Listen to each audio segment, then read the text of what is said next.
Hello, everyone. My name is Connie Hale, and I'm watching and letting participants filter in. Um, I'm actually, as you can probably tell from the lighting behind me, I'm in at night in Pennsylvania, coming to you. Um, but really happy to be at the Hawaii Book and Music Festival virtually. I'm originally from Hawaii. I was born and raised in Hawaii, and I come to Hawaii a couple times a year and lead writing retreats in Mokuleia. So, and when I can, I participate in this wonderful book and music festival, which I want to thank Roger Jelinek for the invitation to me again this year, and also Colin Wong, who's helping us all on the technological front. And Colin and I may ask him to do a couple of things in the meantime, and I'm going to ask you to bear with me as I try to work on sharing some things with you, either in the chat or on the screen. We have a handout, but Colin and I haven't been able to get it to Colin. So once we figure that out, we'll try to get that handout to you. But I figured out some workarounds. Now, there are a couple of people who are still drifting in. And so what I wanted to do while we're waiting for everyone to join us is to have you put pen to paper and write a few sentences, and they do not need to be, this is not a paragraph. Aha, I see Colin was able to post the handout in the chat. So you should be able to open that up, and we don't need it right away. We're just gonna use it to, I'm gonna use it to allow you to read some of the things that I'm gonna be talking about, some passages that we're gonna be working with. So while we're waiting for the last couple of people to sign in, I thought I could give you this little tiny writing assignment. It's not serious. Don't feel anxious about it or be perfectionist about it. But I'd like you to just draft a few sentences in which, and literally just 2 or 3 sentences is all I want. I would like you to describe your father. So if you could do that in a couple of sentences while we're waiting for, it looks like we have 2 more people who are coming in to join us, and then we'll use that a little bit later in the workshop.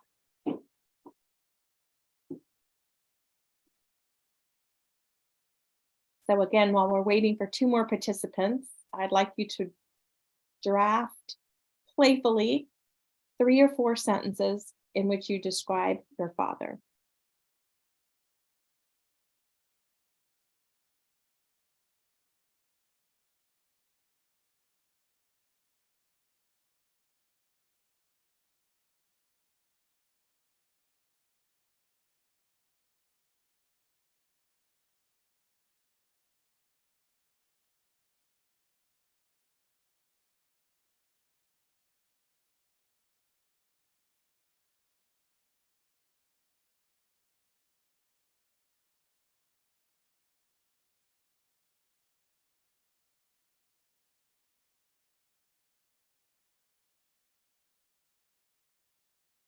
Again, we'll come back to this and you'll have a chance to add another sentence or 2 if you like, but I want to go ahead and get started. There are a couple people who still might be joining us, but we'll go ahead and get started. The title of this workshop is Unforgettable: Finding the Voice That Makes Readers Keep Turning the Page. Voice is one of my favorite subjects to talk about, think about, and teach about. And it's a subject in writing that almost you'd be hard pressed to find 2 writers who would agree in their definition of voice. So we're going to experiment. We're going to explore a little bit this notion of voice. We'll do a little bit of writing, a few exercises, and I hope you come out with your own idea of what voice means to you and what it means to you to find the voice that most works for you on the page. And I'll try to share as many thoughts as I can with you. Now, typically, this is a very interactive workshop, and since we're using this webinar format, when I ask questions, I'm going to ask you to use the chat to type in your answers. And Colin, just correct me if I'm wrong, but I think that's the best way for people to participate is through the chat, and I'll assume that that's right. So to get started, voice is something that is very personal to each writer. And I thought that I would start with maybe a very personal question to have us just go inside and start that process of um, considering what voice needs. And if you all could use the chat, I would love to know, first of all, your first name or your name. Let me just put it that way, your name. And I'd like you to tell us one or maybe two bits of information about your name. This is something you've lived with your entire life. I'm sure you've thought about it. And I will start myself. Let's see. John Sharp says that chat is disabled on his device.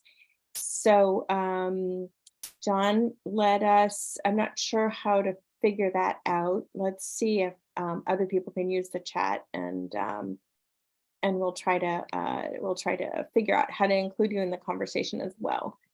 So let me tell you first about my name. My name is Constance Hale. The truth of the matter, though, is that my christened name, the name I was given by my parents when I was born, is Constance Hale Ganal. And when I became a writer, I decided to drop the Ganal.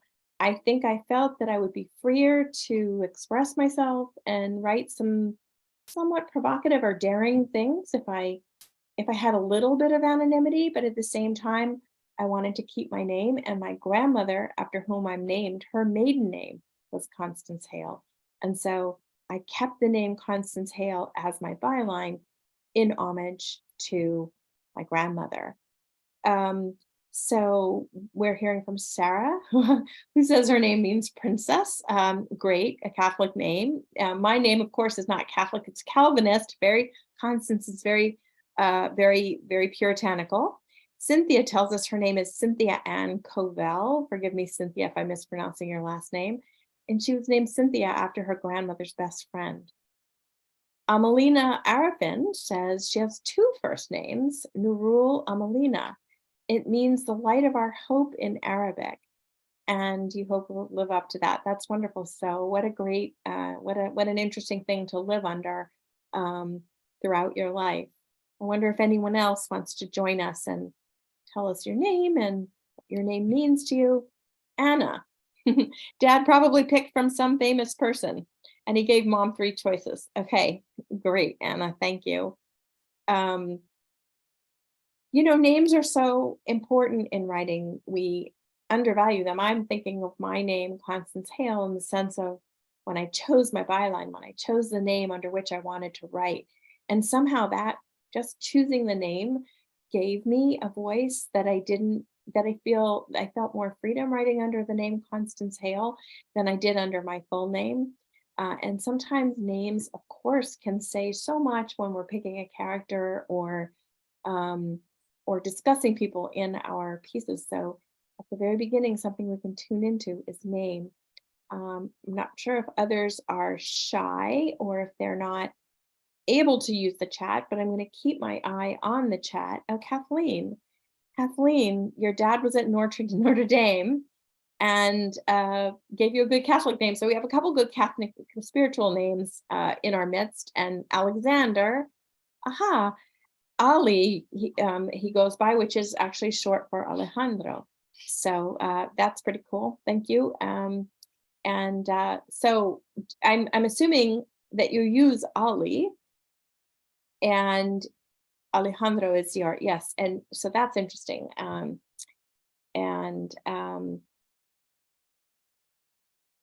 are you of Spanish or Hispanic origin? Alejandro, Ali? I'm curious about that. So I'm going to just, if I may, I'm going to talk for a few minutes about some ideas about voice and how, Alejandro says, born in Argentina, of course, but not Spanish. Parents taught there. John Simons, he tells us his name is John. He's the eldest of three sons, but not junior, as was his next younger brother, named for my father's grandfather, who helped bring me up helped bring your father up, I guess, after your father's father died at 31, and your mother left to seek her fortune in California. John used to be the most common first name, but has declined in popularity. Misty, hi Misty. Misty Sinikos says her name was given to her because her mother heard a story about a mermaid and fell in love. And then John Sharp, I'm glad to see that you're able to join us, John. John Robert Sharp, after my dad, Robert Sharp, and my mom made it John. So very cool. Thank you all for participating. So I want to talk a little bit generally about voice, and then we'll do some writing and some interactive exercises. But this idea of voice, I think to understand our own voices and to develop our own voices as a writer, we go inside, and in my case, it's been a process of connecting some dots. And one thing I think when we talk about finding our voice as a writer, the first thing is finding yourself, the creative self, finding yourself, and being able to bring yourself into your writing. And so I want to share with you some of the ways that I've thought about voice as a writer. And when I think about voice, I think that it's fascinating that my very first memory is of not having a voice. My first memory is of being in my crib and my parents are coming in and turning the light on and trying to figure out why I'm crying. And my father says, well, she probably needs a diaper change. And I remember thinking to myself, as an infant, as a toddler, he doesn't realize I don't wear diapers anymore. And so in some ways, my first idea of voice was of me as a voiceless person and wanting to say something, struggling to be heard, and not having the voice to do so. And somehow for me, in my voice as a writer, that struggle from that very first memory has been part of my struggle as a writer throughout my life. Who am I? Do I have a voice? Can I speak? Can I correct my father with what he said? And that impulse to speak and the struggle to be heard are combined in the way that I think about my voice as a writer, and my lifelong struggle in letting myself write the things that I want to write, say the things that I want to say. So part at the very core, that's what voice means to me. And then as I grow up, voice begins to get a little more complicated. I grew up in Hawaii, as some of you know. I grew up in the country on the North Shore. I went to Haleiwa Elementary School, and I had a situation where my parents spoke standard English at home, and we were expected to speak grammatically correct English at the dinner table. And then I would go to school and everyone spoke pidgin, including the teachers. And so I actually grew up in a way bilingual in English in Hawaii, and grew up with two Englishes and learning to code switch back and forth, learning when I would use pidgin and when I would use standard English. And this led to a curiosity. It's really a lifelong curiosity about what makes sentences tick, and the idea that we might have more than one voice. So on the one hand, there's this idea that a writer's voice is a writer's voice, but what if we, as writers, as speakers, as people, have more than one voice? And then in some ways, that sense of more than one voice led me to a curiosity about how you put a voice on the page, how you inhabit a voice and make it come across on the page. Things continue to get more complex. I ended up going to Punahou for high school. Of course, pidgin was less spoken at Punahou than it had been in Haleiwa.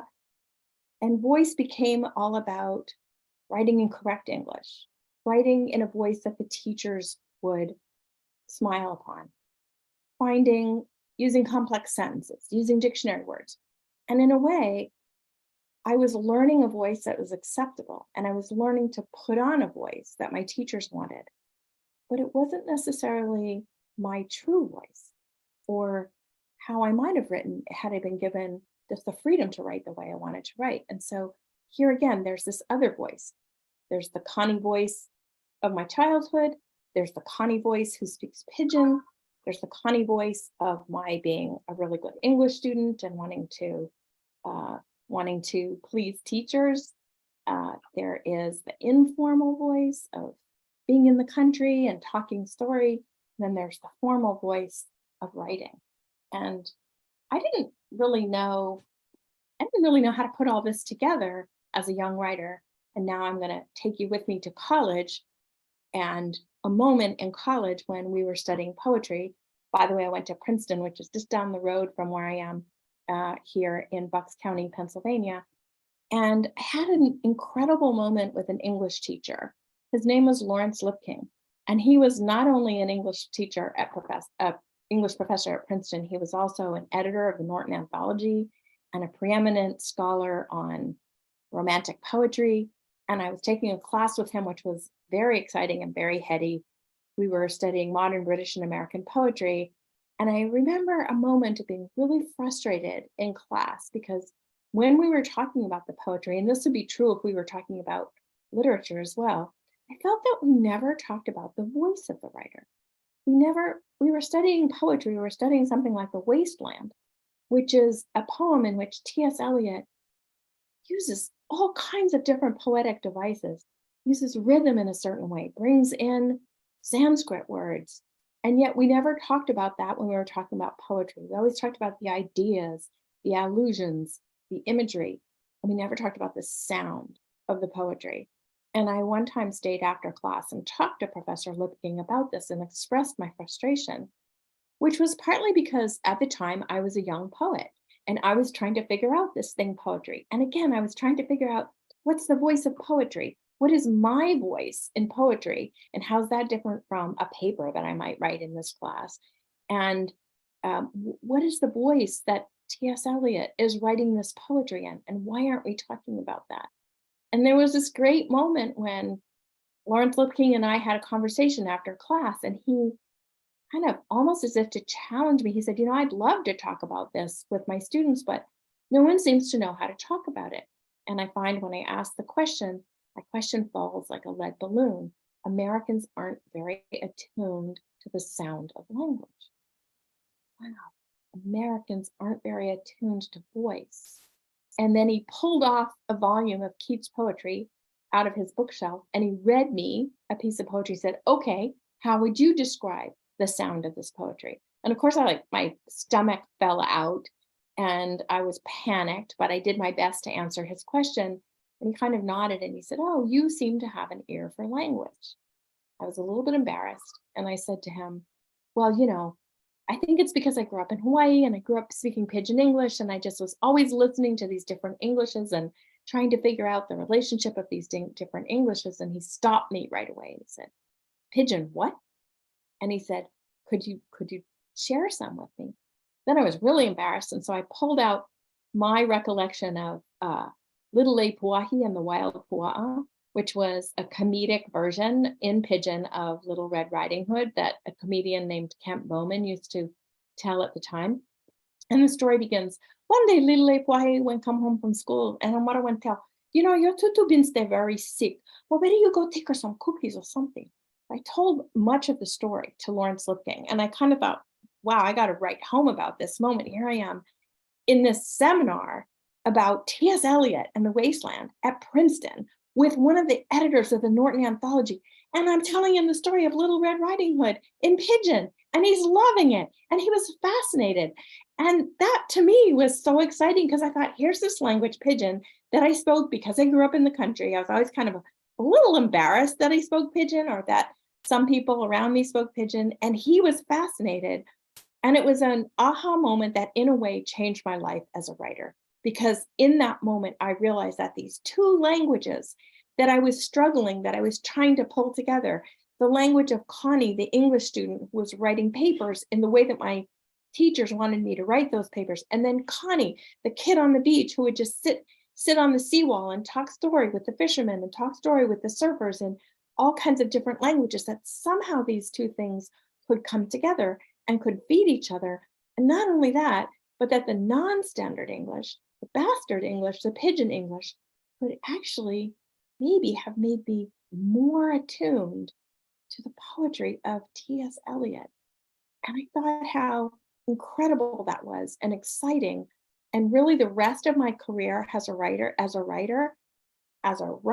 I've been exploring this idea of voice. Do I have one voice? Do I have many voices? What is the true voice that I have? How does it link to the subject that I'm writing about? But then also this idea that there are these other Englishes, there's slang and there's colloquial English and there's non-proper English, and that can have a place in writing too, and it should have a place in writing too. And those two things can come together. And so I would say the rest of my career as a writer has been an exploration of dichotomies like that, and my book, Sin and Syntax, um, is a book in which I tried to put down a lot of these ideas. And the very title, Sin and Syntax, gets at this central contradiction or this dichotomy in language and the dichotomy in all of us. And so if you're interested, there's an entire chapter in Sin and Syntax on voice. And a lot of the ideas that I'm going to share with you today and some of the writing that I'm going to share with you comes from Sin and Syntax and my effort to explore the idea of voice. And I say explore because I actually never figured out the answer. As a writer, do I have one voice that you might recognize in anything that I write? Or do I have many voices? And do I shift and play with voice depending on the article, the subject that I'm writing about, and the audience I'm writing for? And in a way, I mean, I do have my private theory. And if you're interested in the Q&A, you can ask me about my private theory and I'd be happy to share it with you. But for right now, I'd like for all of us just to say that there are kind of three levels when we think about voice. The first level is, who am I? Who am I as a person? Who am I as a human being? What subjects do I want to write about? What subjects am I passionate about? And how can I find my voice to write the story I want to write and only I am capable of writing? That's the first level of voice. The second level of voice is, can I play with voice? Can I experiment with different voices and have them be true? Because I don't believe in pretending or putting on voices that aren't natural to us. But I also think that we may have more than one. But then the third level of voice, which is, I think, when you do explore this and you take on the challenge of a lifetime as a writer of exploring your own voice, there is an undercurrent. There is a common denominator in everything I write. And there is a way in which writers have something distinct about the voice. And you and I, as readers, sometimes can even identify who the writer is just by the way the voice sounds. So that is a challenge for today, is for us to kind of hold three a little bit contradictory, a little bit paradoxical ideas in our minds about voice. And I know we have a couple of professional writers and editors in the workshop, and I'm hoping that we'll also get a chance to hear from them, not only about how they think about voice, but how they edit. And when they edit, how they try to sharpen a writer's voice. Because as an editor, one of the most exciting things you can come upon is a sense of a writer's voice, a sense that there's someone alive behind the words. That's so exciting, and you want to enhance it as an editor, not sandpaper it. So now back to you. And for those of you who joined us a little late, we started out at the top of the hour with writing 2, 3, maybe 4 sentences, absolutely playing, no pressure. But the challenge to you, or the invitation to you, is to just write 3 or 4 sentences describing your father. And so I know some of you have started this. And for those of you who have already started, I want to invite you to just post your 3 or 4 sentences into the chat so we can see them. And again, these are drafts. This is not polished work. It's just an exercise. So I want to invite you now to give us 2, 3, 4 sentences about your dad. And I'll give the folks who are late a couple minutes or a little bit of time to catch up, and invite any of you to post your, albeit rough, sentences into the chat.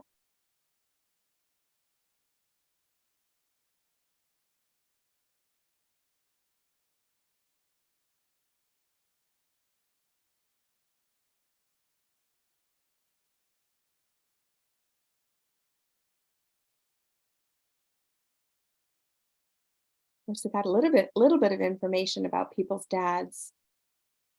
already when I asked you for your names, because many people are named after their fathers, or there's a story about their dad and the choice of their name. So Ali says, my father was a Latin American expert. He was a Kennedy style Democrat who wrote about and strived for democracy in South America. He was very active in politics and a well known professor of political science at Dartmouth College and NYU before his death in 1976 at the age of 55. Wow. Thank you, Ali, for that. Kathleen writes, it was his palatable magnetism that you first noticed. Not a loud, look at me spark, but the pull of deep waters. A sweet, dark sugar enticement that rose from his rich baritone voice and flowed up to his warm, smiling, kukui nut colored eyes. Thank you, Kathleen. Seeing some hearts floating through my screen, so I think people who are writing are getting some love from the audience here. Cynthia, I have two fathers. My biological father was a handsome scoundrel who left my mom for another woman and then left her for another woman. My stepfather raised me and my two brothers and was tall, kind, funny, and his middle name was Etzel, like pretzel. He had two kids, so he and my mom had a family of 7.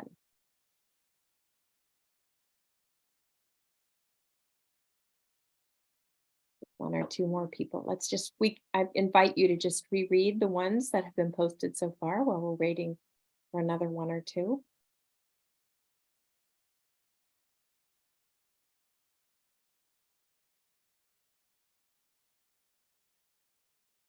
So, hoping that some more of you will post yours. These 3, which are all fantastic. Oh, here's another one. Great. Dominique. My father worked in a factory all his life. He was not loved by my mother and became an alcoholic, often violent.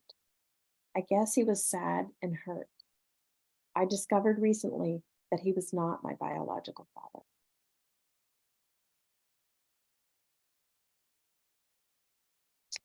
These are all fantastic. And there's so much to say about each of them, and I'm gonna hold my thoughts for a few more minutes. But thank you, Dominique, for that, and Cynthia, and Kathleen, and Ali. So I'm gonna go ahead. Here's one from Jason. My father was a serial entrepreneur, a hustler, a broker, a jokester, and a loyal rock. Which goes to show you don't need very much space to say a lot. And Amelina adds, my father has a smile that lit up the room with endless supply of jokes. A man who means well but gets misunderstood through his thick Calatanese accent and old school ideology. His hands coarse from eternal labor, shouldering the burden of pulling his family out of poverty. These are all so powerful, and I thank you all for sharing them. What I want to, because we're talking about voice, what I want to look at, which I love in these examples, is this idea of voice. How does the writer come through the page? How does the writer's voice relate to the subject matter? And so I'm going to ask us to do a couple of things just to look at voice in each of these that have been posted. The first thing I think that we can look at is the first words. The first words are my father. It was his palpable magnetism. I have two fathers. My father, my father, my father.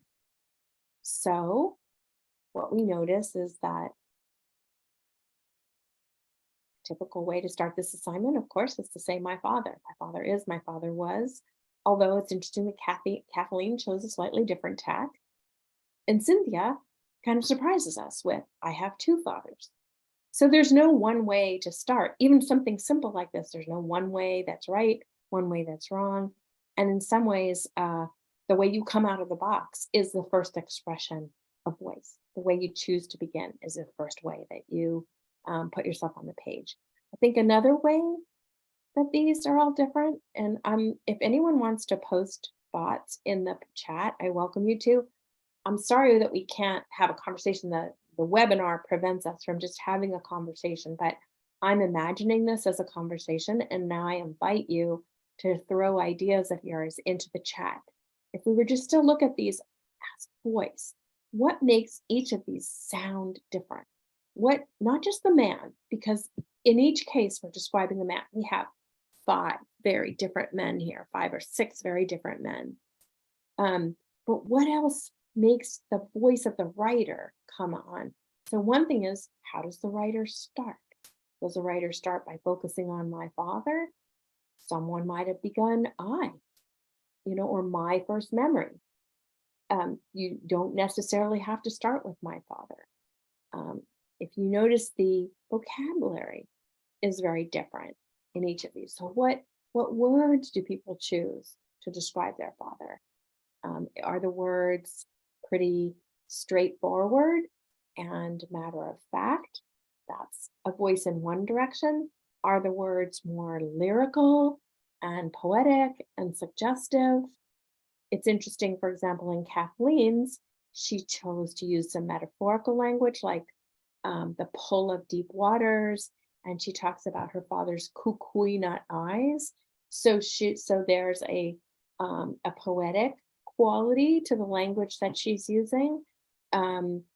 In Cynthia's, we have this wonderful odd spelling of a name, Etcyl, and then like pretzel. So there's this unusual name and the way that it's pronounced, and that tells us something.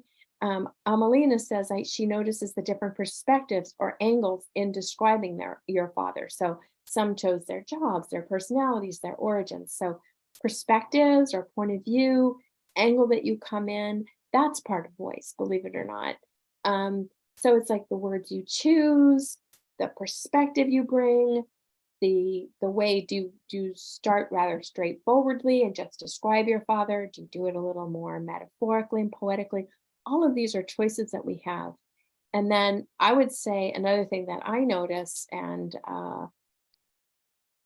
it's it's so interesting that Jason chose to pack it all into one sentence. And so he has a one succinct sentence: serial entrepreneur, hustler, broker, jokester, and a loyal rock. And so in that case, the voice is sort of contained in a sentence structure. And I'm looking at these closely because one thing that I look at a lot when I'm thinking about a writer's voice, say I'm editing a writer and I want to make sure to bring out the writer's voice, I look for all of these things. And one question I always have is, does this writer write in long sentences or short sentences? And what's the difference between a long sentence and a short sentence? Does a short sentence leave a different impact with me, the reader, than a long sentence does? And without generalizing too much, short staccato sentences often leave one kind of impact, and longer fluid sentences often leave another kind of impact. And so that's another thing that I'm looking at. Again, there is no right or wrong because it's your story, your father, and your voice. But now what I want to do is to start to explore some of these, we could say some of the arrows in our quiver when it comes to voice. What are some of the things that we could be playing with? So first of all, I want to start with this idea of sometimes there's a voice that we recognize. No matter, you can read the piece and almost hear the author. And so sometimes if we're trying to understand voice ourselves, it can be helpful to look at authors that you think have a distinctive voice. And so some that I picked out as having a distinctive voice, one is Dr. Seuss. We're all familiar with Dr. Seuss, and there's a very distinctive quality to a Dr. Seuss. And he was writing for children, but where does the voice? And I ask you, if you want to brainstorm or just put some answers in the chat, what what is Dr. Seuss's voice? What is distinctive so that if we heard a story written or read out loud, we would be able to identify it as a Dr. Seuss story? What qualities did he have that were common in all of his stories? And I'm going to leave you a few minutes because I think all of us know Dr. Seuss. So I invite you to type in some adjectives or just aspects of Dr. Rhythmic, Kathleen writes. Absolutely, his sentences were short and they were, you could almost, it was almost like song lyrics or, you know, Sam, I am Sam. Silly, so there's a sense of play and a sense of nonsense language. That is Dr. Seuss.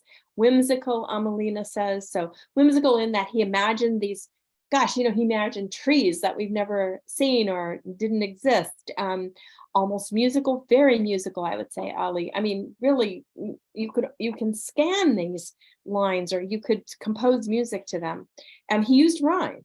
So that's one thing that makes a Dr. Seuss book a Dr. Seuss book, is that it's filled with rhyme. So all of these are tools that made Dr. Seuss's particular voice distinctive.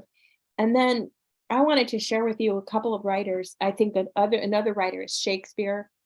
Emphatic, Kathleen says. That's great. Lots of exclamation marks. So Shakespeare, we would probably be able to identify Shakespeare.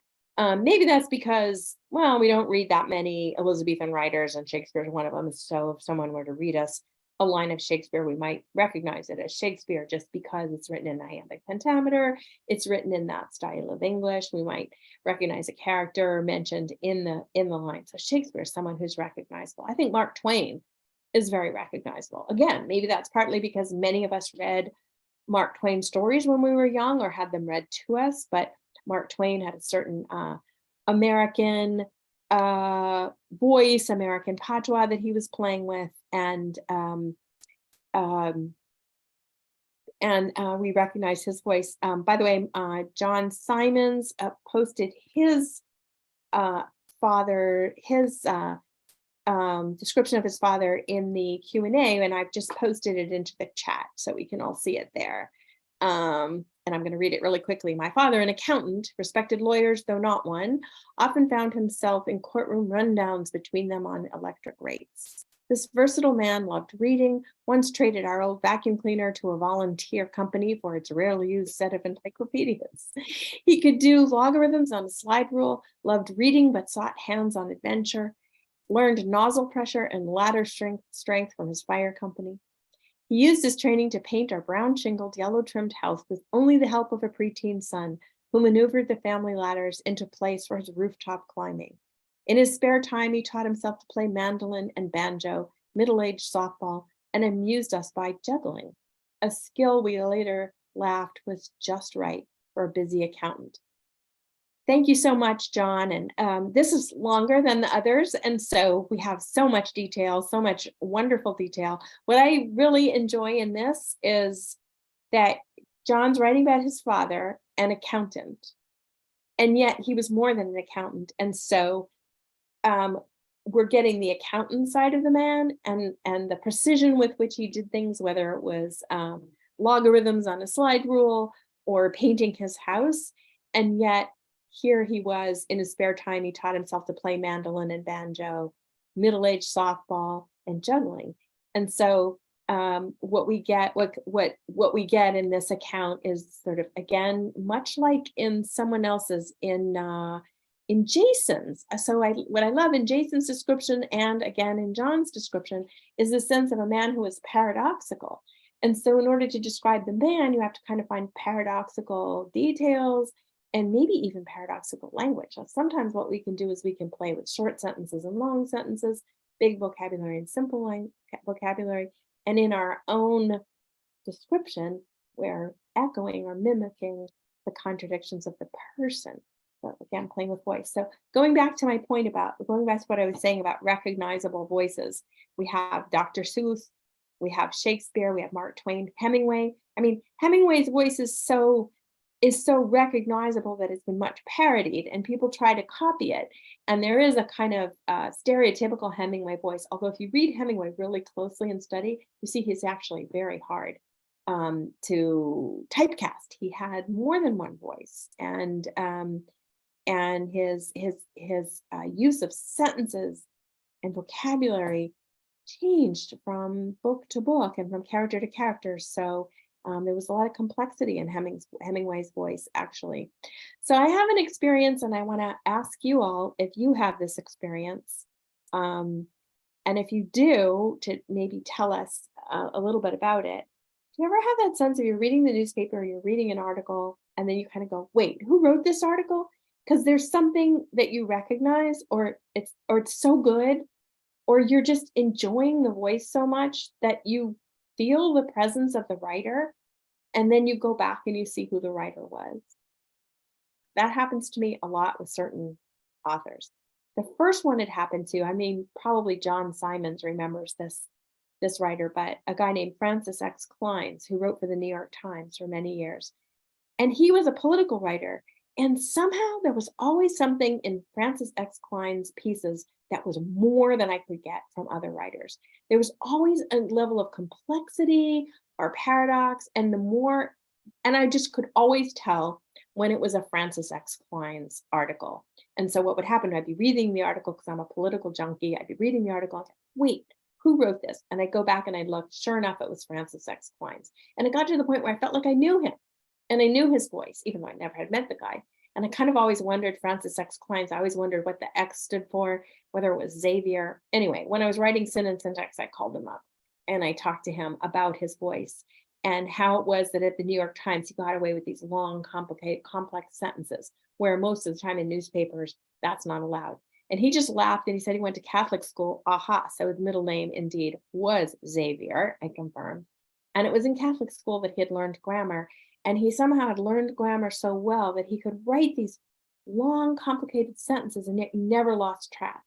And so what distinguished Francis X. Klein's voice was that he would use pretty big vocabulary and he would use a complex sentence structure. And yet he could do it without us feeling that we were getting lost in the sentences. And that was kind of the magic of his voice to me. Another writer who eventually replaced Francis X. Klein's in my imagination is a writer named Mark Leibovich. And Mark Leibovich was writing for the Washington Post, and then he wrote for the New York Times, and now he writes for the New York Times Magazine, and he's been a political reporter. And so in the handout that I gave you, he is the second person listed in the handout. And I'm going to read this out loud, and I hope you have the handout and can read along with me. And the question that I want us to engage with is, okay, this is a New York Times article. It sounds like the New York Times. It's a news story. He's just writing a news report. And yet there's a quality here that stands out and makes Connie say, aha, this has to be Mark Leibovich. What is that quality? Okay, this is from November 9th, 2006, the morning after the midterm elections in which the Democrats took over the House during George W. Bush's presidency. And here's the lead. Where news, let's see, it was one of, I'm sorry, I see in my handout that there's a line missing. It was one of those once a decade days in Washington where news, rumor, and recrimination crackled in every direction. But the wounded duck at the center of it all, President Bush, offered by far the day's most mesmerizing spectacle. He looked worn at his must-see midday news conference, in need of a haircut, good night's sleep, better makeup job, hug, vacation in Crawford, or some combination thereof. The grooves across his forehead were dark and articulated, his voice slightly hoarse. He wore a maroon tie, the color of blood. I'm going to stop there for the purposes of our conversation. This was not at all a typical news lead. It's not typical for a newspaper to write a news lead like this. I don't know if John Simons wants to comment on that. Anna asks to send a link to the handout. It is in the chat, Anna, at the very, very beginning of the chat. Let me know if you can find it there. So the question is, what makes this distinctive? What made Sarah says it sounds like fiction. Okay, what makes it sound like fiction? What makes this news lead different from what we might expect in a newspaper, different from what other writers might write? What makes this so distinctive that when I read it, I said to myself, this has to be Mark Leibovich. He describes the character as you would in a novel. Okay, so he is taking, it's definitely not straightforward. I'm assuming you mean things like he was in need of a haircut, a good night's sleep, or he also uses a metaphor. Uh, the wounded duck at the center of it all. It's not your usual um, political reporter who would call a president a wounded duck. And one part of voice and of developing your own voice is not doing the thing that's safe, not doing the thing that everybody else does, not doing the thing that's expected of you, but actually finding language and an imagery that's fresh. And so I think that is a risk, actually. I mean, an editor might not let him do that, actually, call the president a wounded duck. So Ali says he's setting up a feeling, a mood. Absolutely. He's trying to get at what it was like that day. It was the Republicans, President George Bush had just been, I think as the word he used was, he had suffered a thumping, was what he said the next morning at the news conference, was that he had suffered a thumping. I know Mark Leibovich actually, and had an opportunity to invite him to a class of mine once in person. And we looked at this lead, and I've talked to him quite a bit about this lead. And he actually said that if he were to do it again, he might pull back a little bit. He was surprised at himself in a way at how much he just let it rip in this paragraph. But what I really loved was, I think what to me made this distinguished was the use of metaphor. And the use of metaphor, and in a sort of playful way. So the use of calling the president the wounded duck at the center of it all, that is to me, a Mark Leibovich thing to do. And then the killer to me is when he says at the end, he wore a maroon tie, the color of blood. Now, most reporters might just say he wore a maroon tie, but he's using the maroon tie as a metaphor, and the color of the tie, not to be, the Trump red tie, but actually the red tie of someone who had been defeated in battle, and it was the color of blood. But there's also, just as we talked about Dr. Seuss and the sound of language, the musical quality and the rhythmic quality of Dr. Seuss, I think there's a tremendously rhythmic quality to Mark Leibovich. So if you just read again the sentence, where he says, for example, rumor and recrimination crackled in every direction. That's called alliteration, rumor and recrimination. So using the sound of words in a certain way, crackled in every direction, that particular verb. But then I love this sentence. He looked worn at his must-say midday news conference, in need of a haircut, good night's sleep, better makeup job, hug, vacation in Crawford, or some combination thereof.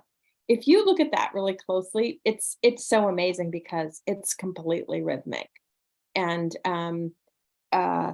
it's almost, I'm sure that he worked a lot on that sentence to get the rhythms that he got in there. So that rhythm goes into mood. I have give me 1 second here because I have a strange thing happening on my computer. There we go. Okay, so voice, there's an element of rhythm. One other thing that I want to just put out there as a way of finishing this notion of voice, this idea that sometimes there's just something in a writer's voice that we recognize, and it's a combination of a lot of elements, but they're elements that writer plays with all the time. Or maybe it's a vocabulary, it's the way this writer, the diction. And I want to just give you an example, which to me is kind of the most profound experience of voice I ever had in my life. And it was with a non-professional writer. And I was doing some research for what I wanted to be a book about some men in my father's family. And you all just shared a lot about your fathers, and I very much appreciate that. I'm going to tell you a little story about my dad. He was a West Pointer, and he fought himself in Vietnam. His father was a West Pointer who fought in World War II, and his older brother was a West Pointer who fought in the Korean War. So I was kind of looking at all of them in this military tradition, and I went to West Point to do some research. And something that was fascinating to me was that I had never found my uncle's obituary. And it was weird because my grandmother kept everything and she kept all the articles about her husband, her sons, and yet she didn't have her son's obituary. He had died in Korea, by the way, 2 months or 2 months after graduating from West Point. 3 months he was killed in Korea.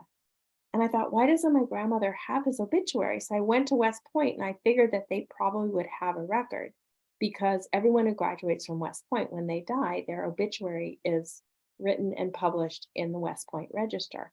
I had to go through almost 10 years of magazines to finally find, I think my uncle died in 1950, and it was in 1958 version of the magazine that I found his obituary.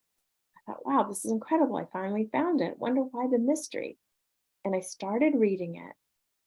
And at a certain point, as I was reading it, chill came over my body. I recognized something. I asked that same question. Wait, who wrote this? And I looked at the byline, and they don't publish the name of the author. It usually says a classmate. But in this case, it didn't say a classmate. It said J period G period. I told you that my name was Constance Ganal. Originally, my father's name was Joseph Ganal. Right. Would this be Dad? Would they have asked his younger brother to write the obituary? They usually ask a classmate. I thought it couldn't be Dad. I kept reading it, and I became more and more convinced that it was my father who had written his brother's obituary. And what it was coming through some details. There were some details that only a brother might have known. There was the language. There were words that only my dad would use. It was the length of the sentence, the cadence of the sentence. My father, by the way, was dead by this time. And so it was like my dad was speaking to me. I had never been able to ask my dad about his brother. My dad was speaking to me through this obituary. It took me a couple of days, but I ended up finding elsewhere at West Point confirmation that my father had written this, but I already knew that he had. And so that's that idea of voice. It comes through in the details you choose to share, in the length of the sentence, the cadence of the sentence, the vocabulary that you use, all those things come together.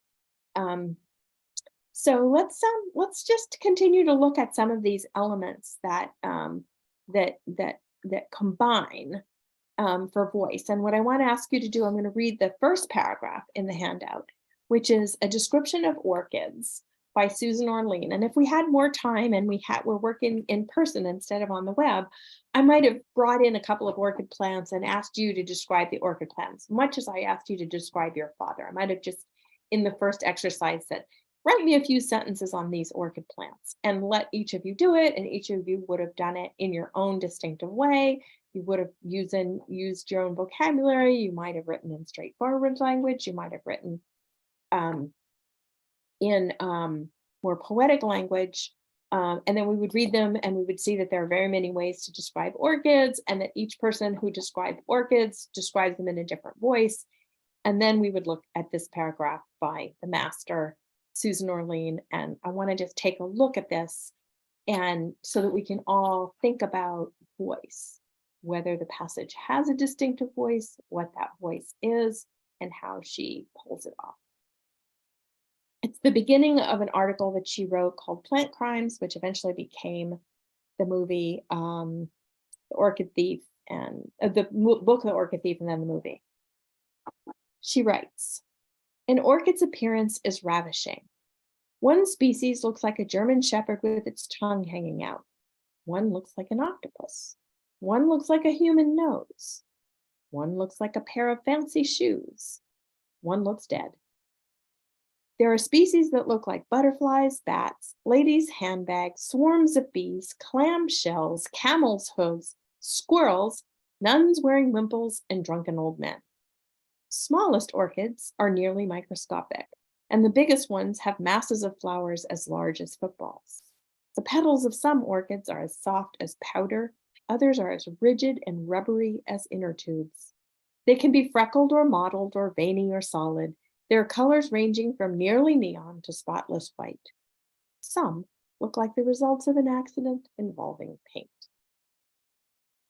So I ask you, first question, you can show of hands or just type yes in the chat if you agree, no if you disagree. Does this passage have voice? Do we sense the presence, the voice, the timbre, the something of a writer in the words? That's the first question. Sarah, yes. Anybody else? Dominique says no.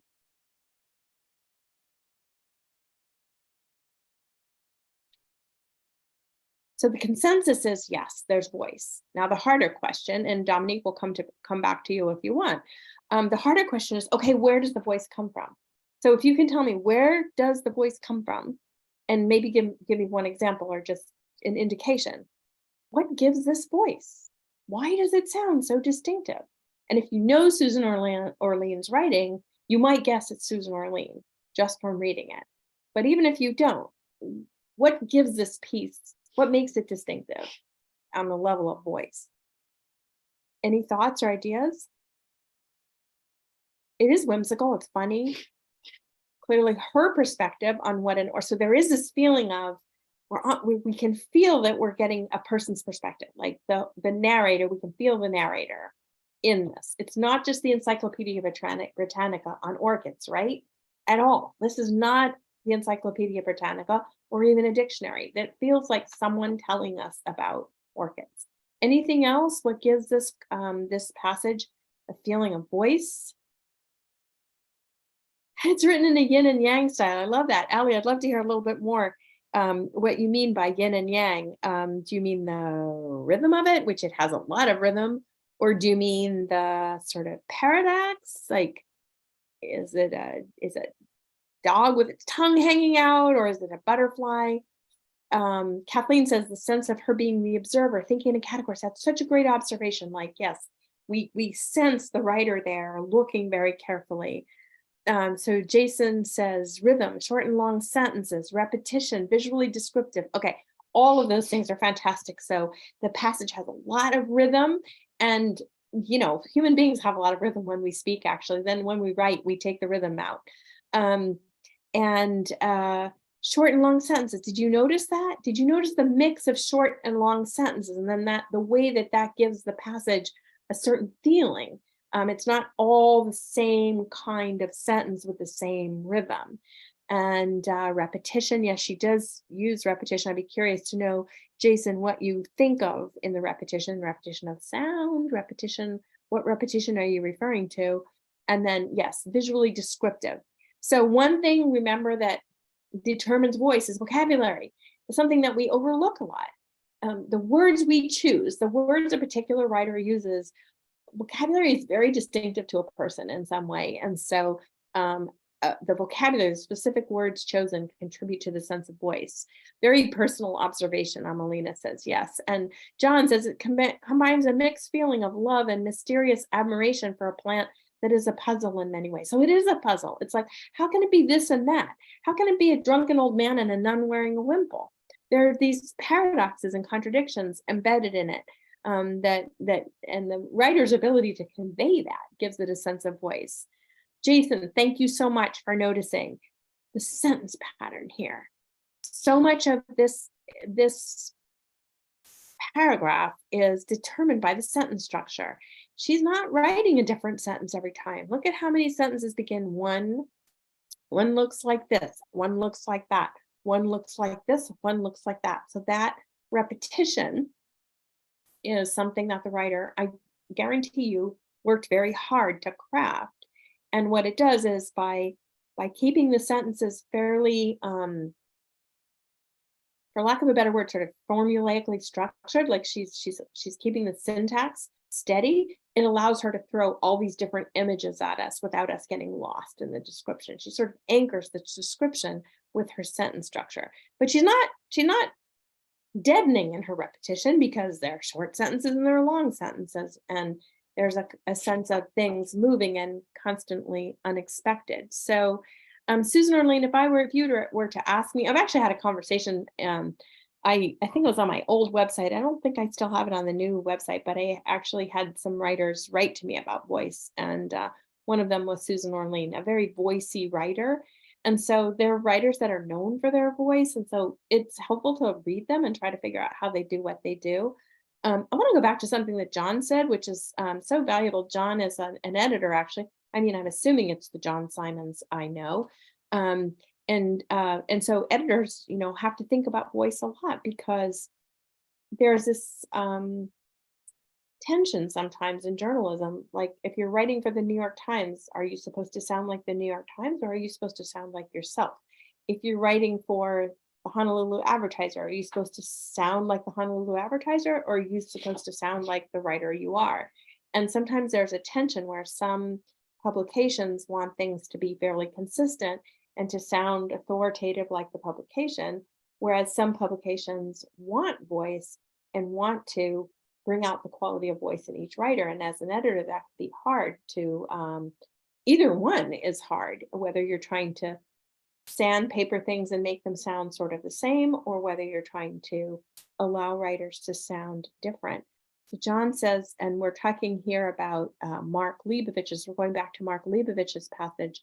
It's a writing reminiscent of the old gonzo journalism of a Hunter Thompson. So Hunter Thompson is another one with a very, very strong, distinctive voice. And so John writes, an established writer like Leibovich can get away with it in a magazine style format. And also because he probably researched his facts extra carefully to avoid being tripped up on a technicality. So absolutely true. You can't just go and kind of open a hose and just vent and write whatever you want to write. Only the writers who have their facts right and who are really good at observation are given the permission to write in this way. Not an approach newcomers should try. Absolutely agree. Francis X. Klein's had the voice of a New Yorker vibrating in his words. Write about his recognition factor among New York Times readers. So I'm giving you examples of writers kind of in their prime. These are people who are writing for the New Yorker and the New York Times. They really know what they're doing, but I also can promise you that they worked like heck on these passages to craft them and to make certain decisions and to write them a certain way. Generally for writers who are more starting out, and I often say to experiment with voices. First of all, just look at vocabulary and see if you're relying on the same old words all the time. That's the words that everyone would use that are common, or whether there's some vocabulary that you can kind of own a little bit more and a way of using vocabulary that is yours. That's one way of developing voice. And another thing is just to play with sentences, to write in very short, simple sentences at first, and just that allows you to push vocabulary as much as you can and sentence structure, and then to start stretching out and writing in longer sentences. And eventually what you want to do is combine the two. You want to get really good at writing short, succinct, precise sentences, which are animated by vocabulary and really good verbs, and then start stretching out and writing longer sentences, and make sure that you can write longer sentences without losing your reader, without losing focus. And then eventually you will go back and forth between the two. And it's really a lifelong project that writers engage in. So thank you everybody for all those insights, which were fantastic. So a couple more things.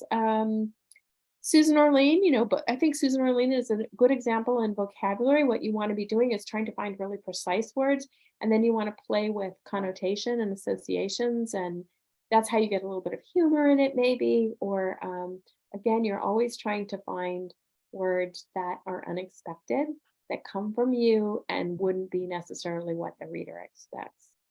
And then, as I've mentioned, the idea of playing with short sentences and long sentences.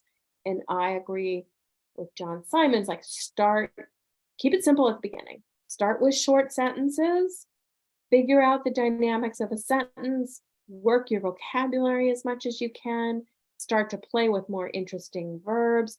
Once you've really push short sentences as far as you can push them, start to make the sentences longer and to do more complex things with your syntax. Now, I'm going to give you two sort of tricks in a way. Once you have gotten used to playing with vocabulary and figured out your own ways of having a better internal thesaurus, um, once you have played with the dynamics of a sentence and you really get how to write a sentence, I often say the next thing in developing your own voice is to play with point of view. And this is something that people often don't play with. For example, all of us say we're asked to write a description of our father, or for that matter, a description of orchids. A lot of us, our default is third person. That's kind of the safe, the most expected point of view in whether it be fiction or nonfiction. So we're writing about someone in the third person. We or I, the narrator, am not really in the story very much. I know, and if I think in these ones about our father, which are of course so personal, the I does come in because we're writing about our relationship with our father. Um, but these are all, I'm just checking again, they are all in the third person. Yep, they're all in the third person. So it would be pretty interesting to just take this and switch it and write it in the first person. You're writing, if the subject of every sentence was I, how would you write it differently? How would you write it differently? How would it come out differently if you used you?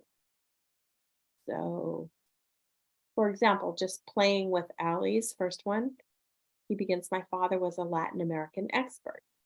If you were playing with point of view, just to play around and see what could different, you could say, you would know right away that my father was a Latin American expert. And you notice that he was you could start with a much more colloquial voice. You can be more colloquial, more informal. Might end up, you might use a little bit of slang when you're writing in that voice. If you want to acquaint yourself of this voice, pick up or just Google John McInerney, Bright Lights, Big City, which is a novel that came out, I think, in the 80s. And the whole thing's written in the second person point of view. Very unusual point of view, very hard to carry off over a longer piece, but very distinctive, and it leads to a very different voice. And it tends to be, I've noticed when I have students take something written in third person and rewrite it in the second person, they tend to swing a little bit more, it becomes more informal, they might use more slang, very different voice. Same subject matter, identical subject matter. The content may not change that much at all, but the voice changes a lot. So just to go over voice super quick, or point of view super quickly. As I said, most of us, the default is the third person point of view. So you're the narrator, you're not really in the story, you're just pointing at something or someone else and describing it or talking about it in the third person. Sometimes we write in the first person point of view where it's I. I told you the story of my experience with Lawrence Lipking, my professor. So I was a junior in college when I took modern verse with Lawrence Lipking, and I was intimidated by him because he was blah blah blah, and yet I had a sense of growing frustration. So you just shift to I, and the whole voice shifts a little bit because we're coming from a different angle and telling the story in a different way. And then you can also say we. You can sometimes there's what we call the first person plural. We rarely think about voice when we're in college and reading poetry. We tend to focus on, so right in the first person plural, the voice is going to change. You, I mentioned the informal you.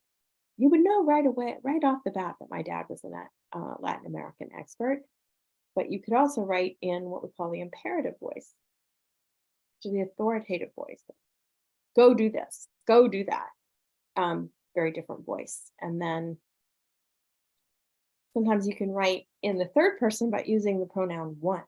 And so, for example, one enters the office of Lawrence Lipking at Princeton, and one is immediately aware of the centuries of students who have been before. one sits down, you could write a whole description using one, and it's going to have a different feeling, a different voice, maybe a little pretentious, a little Britishy, maybe. Um, but I encourage you. One of my favorite exercises to do this is to do a restaurant review. Go to a restaurant, go to your favorite restaurant, and then just go home and write three very quick restaurant reviews in three different points of view. Write it in the third person, maybe write it in the second person, maybe write it in one. And see how just changing the point of view maybe changes the voice. And play with that a little bit, and then decide at some point when you're writing something else that you might want to change the point of view as a way of playing with voice. Related to point of view, but different, is something we call tone. So, tone is an emotional quality that comes through the words, a feeling, an attitude. And so pieces can, I would say both the Susan Orlean and especially the Mark Leibovich is it has a very distinctive tone. And the tone is a little bit snarky, a little bit funny, a little bit not quite biting, but it has a tone that we're not used to seeing in straightforward political journalism. So tone is attitude. Maybe someone might have a lot of bravado. That would be an issue of tone. Someone might have a wistful tone. So again, it's going to be just a change in the sentences, a change in the rhythm, a change in the vocabulary. But tone is something, and we establish tone often through rhythm, often through vocabulary. And I want to give you two examples just to make it clear what I mean by tone. Thought I would give you two very different examples of very different tones. Winston Churchill has become more a little bit controversial because he's been canceled a little bit in today's day and age because of his role in history and his attitude in particular towards Indians, but from the Indian subcontinent. But Churchill was an amazing rhetorician, and I once had an English teacher tell me that Churchill would work 5 hours in drafting a speech that would take 1 hour before the House of Commons. That's how much he worked the craft and worked his writing. And so I want to read you one of Churchill's really famous speeches, a piece of one of his famous speeches in World War II, during World War II, after the British and the Europeans had suffered a great defeat at Dunkirk. He's in the House of Commons, so you have to imagine he's speaking formally to the House of Commons. And I'm going to read this, and then I want us to talk a little bit about this idea of tone and where it comes from. He says, "We shall not flag or fail. We shall go on to the end. We shall fight in France. We shall fight on the seas and oceans. We shall fight with growing confidence and growing strength in the air. We shall defend our island, whatever the cost may be. We shall fight on the beaches. We shall fight on the landing grounds. We shall fight in the fields and in the streets. We shall fight in the hills. We shall never surrender." Question to you is, how might we describe the tone of that passage? What is the emotional valence, the attitude, mood? What is Churchill trying to get across emotionally to his audience? Can anyone talk about the tone of that passage? Is it lyrical? Is it okay? Passionate and patriotic. Great. Perseverance. He is somehow communicating something about perseverance. The tone is passionate and patriotic. The tone is directive and strong. Those are all words I would agree with you. Confident. Okay. So how does he do that? we get a tone from this. How does he do it? Somber, Kathleen adds.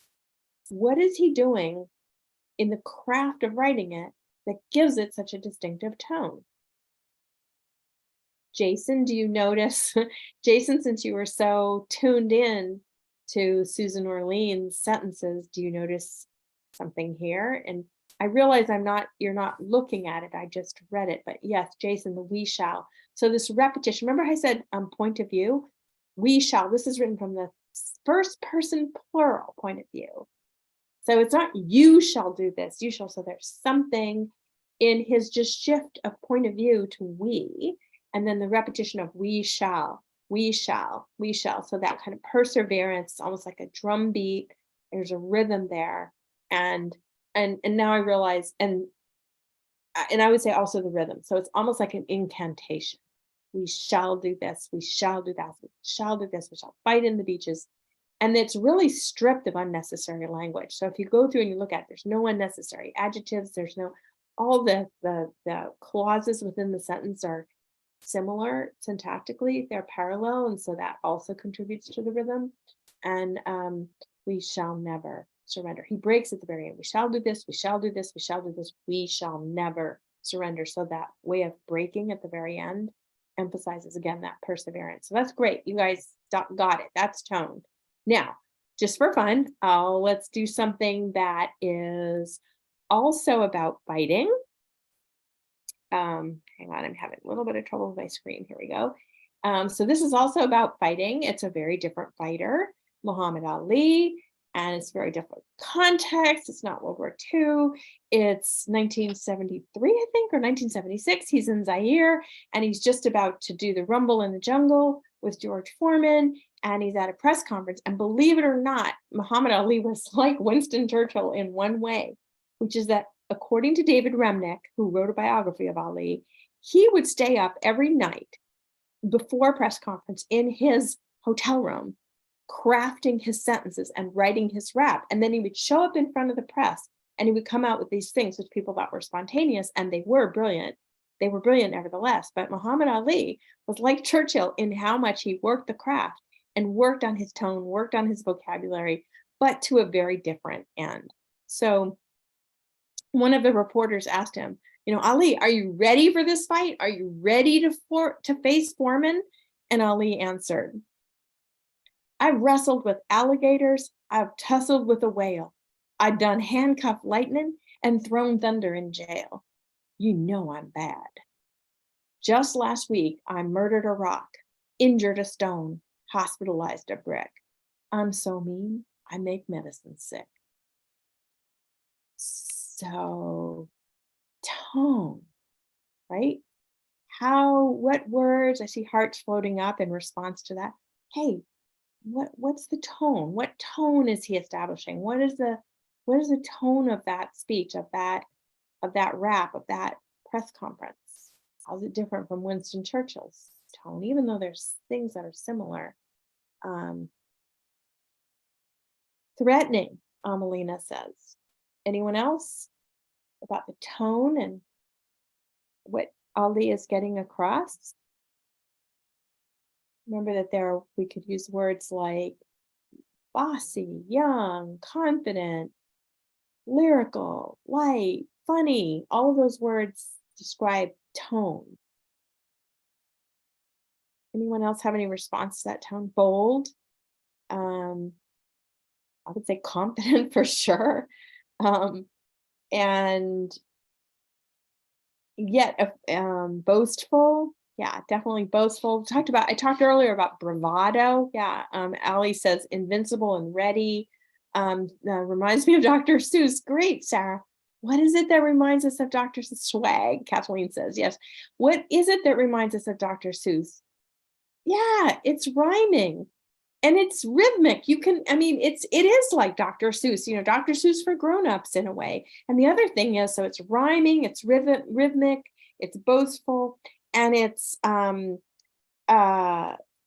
nonsense. There's some nonsense. I injured a stone, hospitalized a brick. So that's this kind of grandiose imagination, or what's so fun about it, and what makes it not threatening, I would argue, even though I completely understand why Amelina would say it's threatening, because he is trying to muster his own bravado and courage for this fight. But what makes it not threatening in a way is that it's fun. I mean, he's basically just joking, and he's using a rhetorical thing of like what am I saying? Exaggeration. He's using exaggeration and this kind of nonsensical ideas to get across. So there's something funny about it, which makes it less threatening. That is actually a writer doing a really good job of setting tone. No one else would speak like that. If I read that to you and I maybe gave you a couple details, you'd probably guess it was Muhammad Ali. It has his voice, it has his tone, it has his the things that he did stylistically. John says, this is a mission statement with orders stated in deadly fatalism to an audience in need of reassuring no other choice clarification of what lies ahead, with no gray area options, no mentions of diplomacy, nothing to do but fight. Oh, this is, I'm sorry, this is about, I think that was about Winston Churchill, though unspoken the possibility of resulting death or failure. That was all Churchill. And then the boxer Ali was famous for his in-your-face challenges that became so endearing that no one considered it real belligerence. So that endearing quality, I think, well, part of it was that it was in person and the smile on his face, and he had a certain personal charm. Part of it is the ridiculousness of what he's describing. That just, it makes it impossible not to laugh when he says, only last night I injured a rock, or I murdered a rock, injured a stone, hospitalized a brick. I'm so mean, I make medicine sick.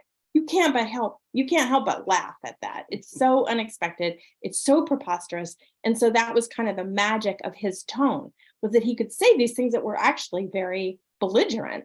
And yet he said them in a way with a smile and with a sense of humor that defanged them in a way. So that is tone. And then the last thing I'm going to mention to you, and then I just would love to hear any thoughts you have or questions you have about voice. The last thing that I'm going to mention about voice, which is super important, is an idea that I call pitch. So one thing about voice, it's one thing to think, oh, you just have this magical voice and you write this way and you work the craft and you know what you're doing. And so you are a writer who arrives at your own sense of voice. But writing doesn't happen in a vacuum. And so part of the quality of voice is the idea of conversation. And part of the idea of voice is that you have a sense of who's listening, or you have a sense of the reader that you're writing for, and you're speaking to that reader. And it gives the writing a quality of voice, a quality of conversation, a quality of a spoken quality. And you don't necessarily just write in the same voice or in the same tone for any reader or for any circumstance. You're negotiating with the reader, imagining how you could speak to the reader so the reader would understand. I think this is really helpful for humor sometimes. When you're writing humor, when I'm writing humorous stuff, I often pretend that I'm speaking to a friend of mine named Billy Aronson, who's a very funny guy. And so if I can imagine Billy in my head and I'm talking to Billy, it brings out the funny quality in my own writing. Obviously, you would write different for, in a letter to your grandmother, you would write differently for a child. And so this idea, and editors sometimes, I once had an editor who, I wrote a lead for the Atlantic magazine. Actually, the editor asked me to write about hula, and I figured, well, she wants me to write about hula. I'm just going to have fun. And she knew that I was the author of Sin and Syntax. So I figured she wanted that voice. She wanted the Sin and Syntax voice. And I was writing about hula. So I had a lot of fun. It was really sassy and sexy. And I had a lot of fun with it. And she came back with me with one of the most interesting editorial directions I've ever gotten. She said, it just feels like you're talking to your girlfriend and you're describing hula to your girlfriend. That's not really the Atlantic reader. She goes, imagine that you're describing hula to your tweediest Princeton professor. So imagine that guy, Lawrence Lipkin, going back to my original story. I was like, oh, that's who you want me to talk to. Oh, that's the Atlantic reader, more intellectual, imagine themselves more a Tweety Princeton professor. So I rewrote the piece and had it, the piece was the same in terms of content, but it had a very different voice because I was writing to a different audience. So if you want to practice this, I'll just give you a prompt. If you want to practice this, I think imagine that you are telling someone else to sit down. And now tell your dog to sit down. Tell your 8-year-old child to sit down. Tell your grandmother to sit down. And tell your boss to sit down. Same words. It's the same instructions. So the audience changes and your relationship to the audience changes. And so the way that you would craft that command for each of those people is that idea of pitch and conversation. So I'm happy to see that Roger Jelinek has joined us, but I'm not going to turn over the mic to him quite yet. I just want to allow a moment or two for any questions or any comments or any pushback. As I mentioned before, I have a whole chapter on voice in my book, Sin and Syntax. I actually have a column that I wrote about voice. It's called The Voice of the Storyteller in the New York Times. And if you Google my name and The Voice of the Storyteller, you can find that article free in the New York Times. And I also wrote about voice in the epilogue of my book, Vex, Hex, Smash, Smooch. So if you're interested in this and want to read more examples and think about it further, I invite you to find me there.